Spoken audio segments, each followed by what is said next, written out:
This is Free Range Digital Design Foundation Modeling.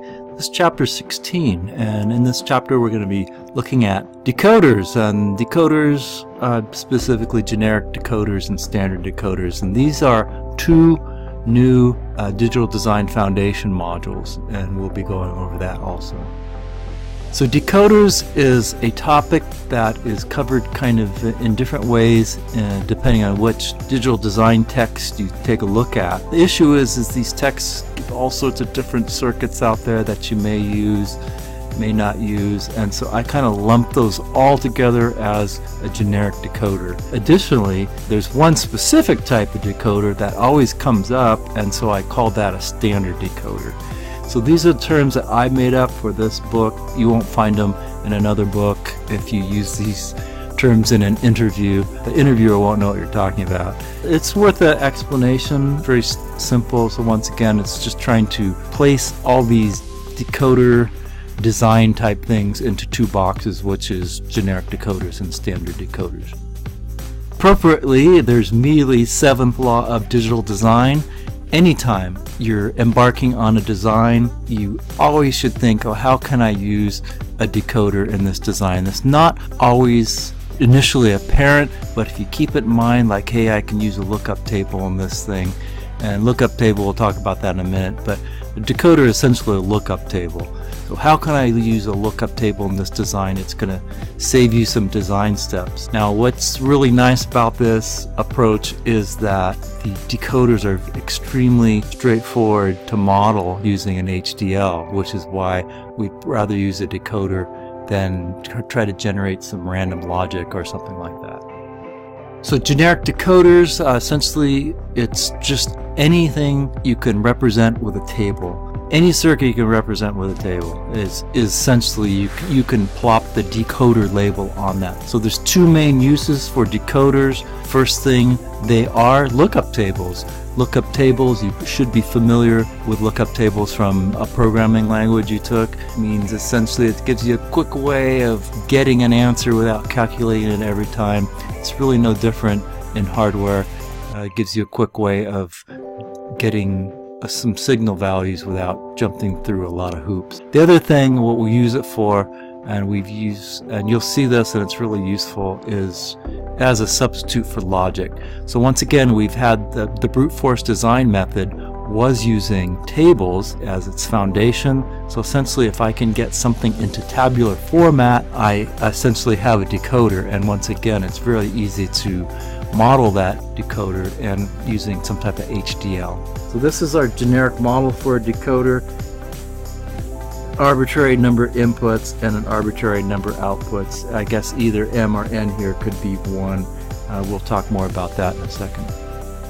Decoders implement tables. When you're designing something, you don't always come across a completed table. Sometimes the tables can be incomplete. So here, this is a completed table in that it has 3 input values, A, B, and C, and there's 8 rows in the table. So 2 to the third equals 8. We're expected to have 8 rows in this table, and there are 8 rows. And there's here the given output values for the given inputs. So this, keep in mind, this table here has 3 outputs. There's 3 single-bit outputs.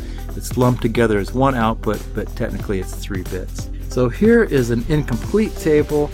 The issue it's incomplete is because it's missing some rows. For your design, it may be that those inputs are don't cares. It may be that those inputs never get encoded. But either way, it's really, once again, it's really easy to model using an HDL. And same with this table here. This table is complete, but there's actually a couple rows here that are don't cares. And once again, even that's very easy to model in HDL. Whatever table you can come up with, easy to encode. Don't worry if your table is not complete. So this is the generic decoder foundation module. Once again, we got data coming in, data coming out. The width of the data coming in and the width of the data coming out is arbitrary, and these can be widths of 1. I guess they can't be widths of 0, but widths of 1 or greater is what we're looking at here. Standard decoders are a little bit different. In the generic decoders, we have any number inputs, any number outputs. With standard decoders, the input-output relationship is fixed. So the idea here is all these standard decoders are based on essentially killing gates, and I'm going to put an AND gate there. So once I have an AND gate and I tie one of those inputs to 0, this is a 0, the output will always be 0. So anytime you have even a single input on an AND gate, the output's 0. I refer to that as killing gates. If this gate has all 1s on it, the output's going to be a 1, as you know from. So this is right here is a standard decoder circuit.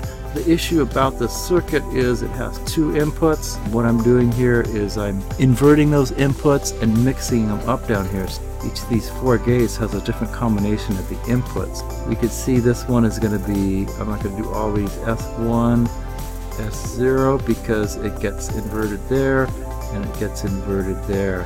And you can go down this thing, this is going to be S1, S0, etc., etc. So the notion of this circuit here is for any given input, 3 of these AND gates are dead and 1 has a 1 on it. Okay, so that means that depending on the values of these inputs, it chooses which of these gates here is going to be a 1 and which is going to be a 0. For instance, if S1 and S0 are 0, that chooses this gate to be a 1, and these will be a 0. These other outputs will be a 0, and so that's your gate here. So what happens on this is we have, depending on S0 and S1, might as well write it down, we have a possibility of 4 different outputs. So this is going to be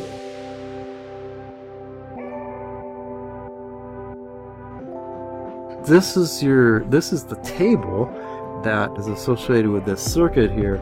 As you can see, at any given time, only one of those outputs is a 1. That is my total circuit here.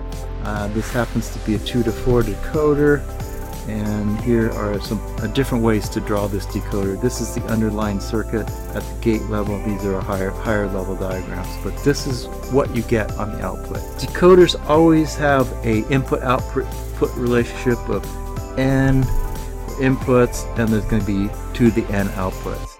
But we see here there's 2 inputs, so there's going to be 2 to the 2, which is 4 outputs, and that always works for all standard decoders. This has a special name, these output here. This happens to be a 1-hot code. I think we've seen that before. It's very useful because essentially what's going to happen is I can use the output of this device to turn on, actuate, or whatever you want, 1 of 4 other devices. It's a very useful device. We'll be using that later in the course. So here is an example of a 2 to 4 decoder. What we want to do is take this input here and write an output on it. I know this is going to change at every clock value here, or every time the input changes, the output's going to change. I will write my table down real fast. Here's the input. This is hexadecimal notation. Input's a 1. Here's my 1. The output's 0x2. Input's a 3. That's this guy. The output's going to be 0x8. Input's a 1. Here's my 1. Output's a 0x2. Input's a 0, 0x1. Okay, so the idea here is it's just essentially a table lookup. I'm looking up what the input is and then writing down the output. So continue on here. Here's a 2. Kind of a cheesy little problem here. We can actually put some causality arrows in this if we want. Certainly it messes the diagram up a little bit. There's our example problem. This is the standard decoder foundation module. It's a little bit different than the generic decoder. In that generic decoder we had data and data. Now arbitrarily somehow we have status, our control for the inputs, and status on the outputs. Now we could have made either of these data, but I think by the way the standard decoder is used, this is just a better approach. And so most important thing here, it always has this n to 2 to the n relationship for the inputs and outputs.